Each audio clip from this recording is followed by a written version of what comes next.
Ito mga boss, nabili ko sa online bago. Ace NX20. Bali, mag-upgrade ako ng konti. Yung dati kong amplifier na 301 concert brand 2006 ko pa nabili. Bali, papalitan ko na nito guys. Binata ko pa nabili yung amplifier. Pero hanggang ngayon buhay pa. So ito guys yung ating nabili. Meron siyang manual. Yan. Tapos yan yung mga features niya. Tapos meron siyang yan yung mga features niya. Kung paano mga guide niya. Kung paano connection niya. Tapos, ayan, meron din siyang diagram. Yan mga boss. Ang taba ng power cord niya. Europe design guys. Europe plug. Ganito ang ginagamit sa Europe. Round plug. Yan, ang taba oh. Heavy duty siya. Ito guys, timbang natin. Kung ilang kilo to.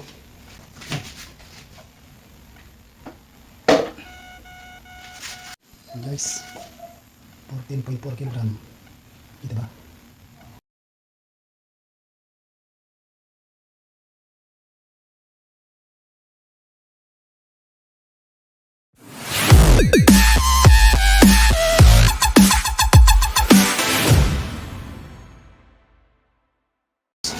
Tingnan natin. Yung gagana siya. Yun, nakaka siya guys. Tinulog na rin yung pinaka-relay niya. Nagkikip. Ganda boss, kaporma. Ganda, nice. Ang Galaxy 20 ah. Ano? Yung likod. Ang relay natin yung boss. Yan yung boss. Ito, power on. Tapos nag-click yung pinaka-relay niya. Ito yung pinaka-volume na, dalawa lang to boss. Left and right or channel A, channel B. Hindi tulad ng mga integrated amplifier na isa lang yung volume na ito. Left and right na. Kasi ito po ay power amplifier na. Bali meron siyang active. Tapos signal, clipping, detect. Yun, dito naman tayo sa likod. Ibaliktad ko lang mga boss. Patayin ko na. Bali, patayin ko na ito mga boss. Oh, yan.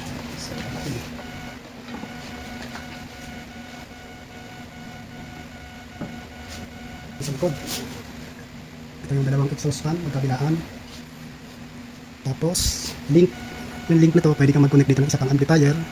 Tapos ito naman, yung XLR na female. Input A, input B. Tapos ito yung mga selector switch na pwede nyo paganahin ng ground. Tapos dito, left. Sa right, yung kaliwa, ground.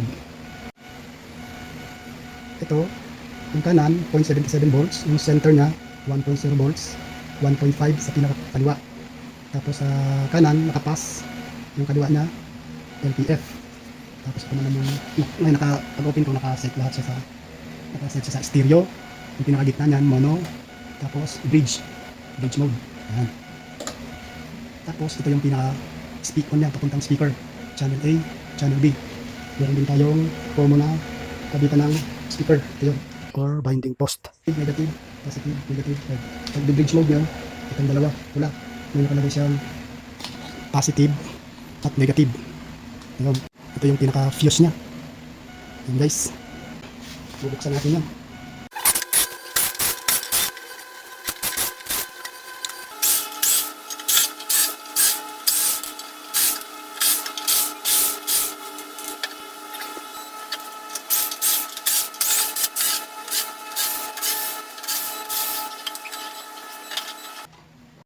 Yan guys. Ito yung transformer niya. Yes. Saratin natin yung transformer kung ilan.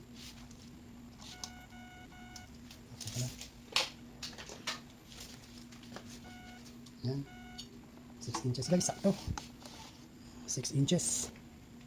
Tapos, yung height niya, nasa 6.5. 6.5 cm. Yan. Ang ginamit sa kanyang power transistor is ito, mga power transistor na guys. Yung pinaka-importante rin dyan. Hindi mabasa, madilim. Gabi na kasi guys. Kita nyo ba? Ang niya is made in Japan siya. PIC 5200. Brand niya Toshiba. Ayan. Sa kabila, sa channel A, ito pala yung channel A, ito yung channel B, ito channel A. Ito magkaiba siya. Iba yung tatak niya. TTA 1943. Ayan, TTA 1943. Toshiba, made in Japan. Yan guys, TTA 1943 yung ito, number ng power transistor o regulator. Voltage regulator kung tawagin din. Yan, bali apat. Sa kabila, apat din. Tapos itong capacitor niya, na filter capacitor, laki. Yan guys, bali apat siya. Ang pinaka ano niya, di makita. Ito nga. Ito ba guys, madilim na.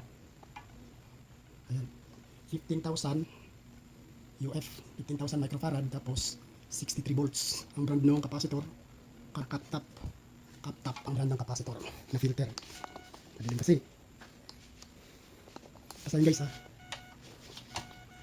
15,000 microfarad, 63 volts ang brand ng capacitor, Kaptap. Okay.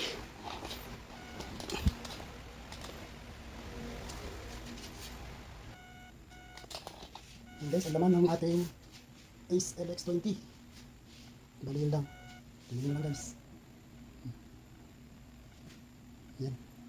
Okay na guys. Ganda guys. Malinis. Bagong bago.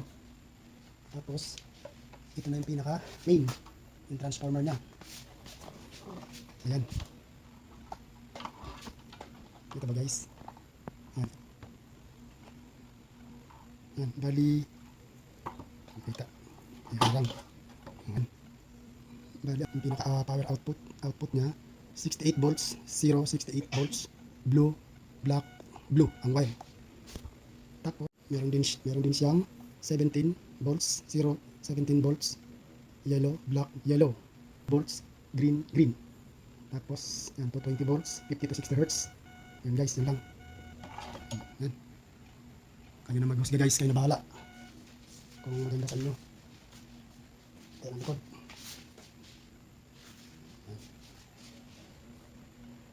Okay na guys.